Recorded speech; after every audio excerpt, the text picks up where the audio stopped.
Pernah nggak kamu lagi rebahan, buka TikTok cuma buat hiburan? Tiba-tiba muncul orang ngomong seperti ini. Kamu bisa jadi orang kaya dalam 3 bulan kalau ikutin cara ini. Atau kalau kamu nggak mulai investasi sekarang, kamu bakal miskin seumur hidup. Tunggu sebentar. Apakah kamu sadar kalau kamu bisa sedang ditipu? Karena jujur aja, belajar finansial dari TikTok itu kayak belajar nyetir mobil dari game GTA. Di game, nabrak polisi, kabur, ganti mobil, selesai.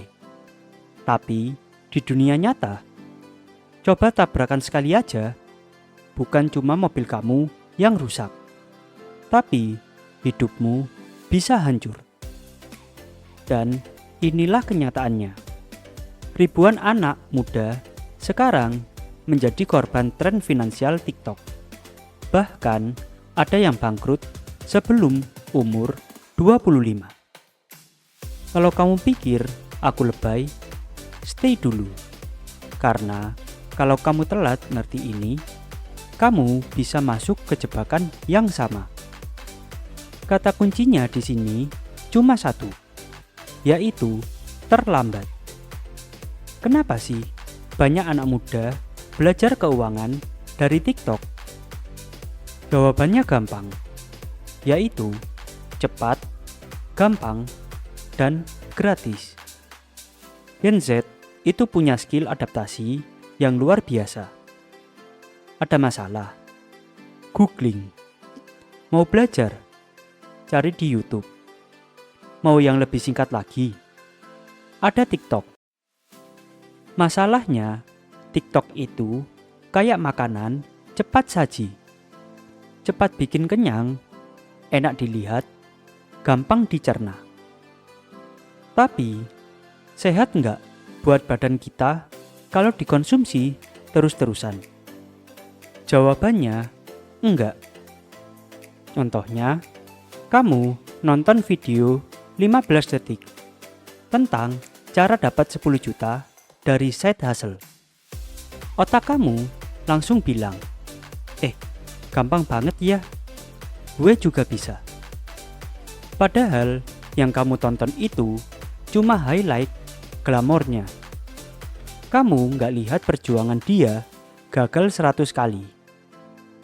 Kamu nggak lihat modal awalnya ratusan juta. Kamu cuma lihat hasil akhirnya. Nah, disinilah bahaya pertamanya. Kamu merasa paham, padahal yang kamu punya baru setetes air dalam lautan ilmu finansial. Tahu nggak kenapa tips finansial di TikTok cepat banget viral? Karena mereka mainin FOMO. Contohnya, ada yang bilang, kalau kamu nggak investasi sekarang, kamu bakal menyesal 10 tahun lagi. Atau, besok harga koin ini bakal naik gila-gilaan. Jangan ketinggalan. Apa yang terjadi di otak kita? Panik. Kita langsung mikir, aduh, jangan-jangan gue telat. Kalau nggak ikut sekarang, gue bakal jadi orang miskin seumur hidup. Masalahnya, kenyataannya nggak sesederhana itu. Investasi butuh analisis, manajemen resiko, dan waktu.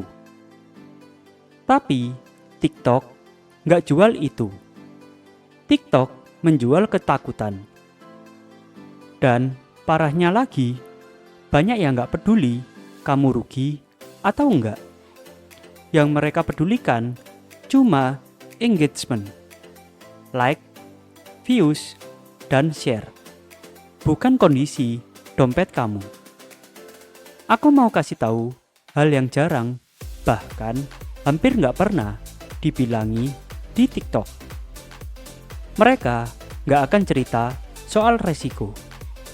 Jarang banget ada konten viral yang bilang seperti ini. 7 dari 10 orang rugi ketika ikut tren saham atau kripto ini. Mereka nggak cerita soal latar belakang. Kamu lihat dia sukses investasi. Padahal mungkin keluarganya sudah kaya duluan. Atau dia punya mentor profesional di belakang layar. Mereka nggak akan cerita kalau kadang ada sponsor, produk keuangan, aplikasi trading, atau kursus online. Jadi, video itu bukan edukasi, tapi iklan yang terselubung. Dan disinilah bahayanya. Kamu cuma lihat permukaannya aja, tapi kamu gak pernah tahu cerita lengkapnya. Bayangin gini, kamu lihat trailer film Marvel. Seru, ledakannya di mana-mana. Ada superhero keren, tapi kamu gak tahu kalau ternyata film aslinya malah membosankan. Nah, TikTok itu ya kayak trailer. Penuh highlight, minim konteks, dan itu bikin banyak orang tertipu.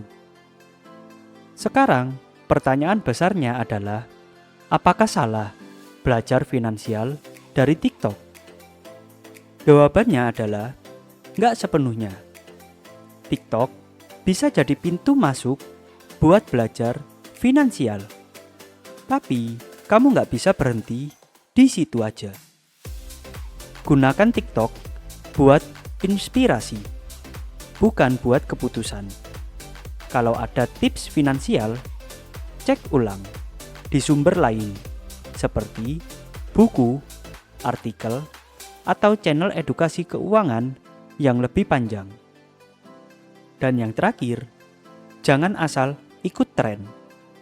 Ingat, finansial itu bukan sprint, tapi maraton. Bayangin, kamu mau belajar masak steak. TikTok kasih tahu kamu dari daging, garam, panggang, sampai jadi. Kelihatannya gampang, tapi coba kamu praktekin tanpa belajar secara detail. Dagingmu bisa gosong, alot, bahkan nggak layak makan. Nah, begitu juga finansial. Kalau kamu cuma pegang potongan info, hidupmu bisa gosong. Sekarang, aku mau tanya jujur sama kamu. Pernah nggak kamu ikutin tips finansial dari TikTok yang ternyata malah bikin nyesel? Tulis di kolom komentar, biar kita bisa belajar bareng. Karena pengalamanmu bisa jadi peringatan buat orang lain. Dan kalau kamu ngerasa video ini bikin kamu lebih melek finansial, jangan lupa klik like, share ke teman-temanmu, dan subscribe. Di channel ini, aku nggak cuma kasih tips, tapi juga kasih kamu perspektif biar nggak jadi korban hype. Karena finansial itu bukan soal ikut tren, tapi soal tahan lama. TikTok bisa kasih jalan pintas, tapi aku di sini kasih kamu peta lengkapnya. Sekarang tinggal kamu pilih, mau ikutin hype atau mau membangun fondasi yang tahan seumur hidup. Pilihan ada di tangan kamu. Jangan sampai terlambat.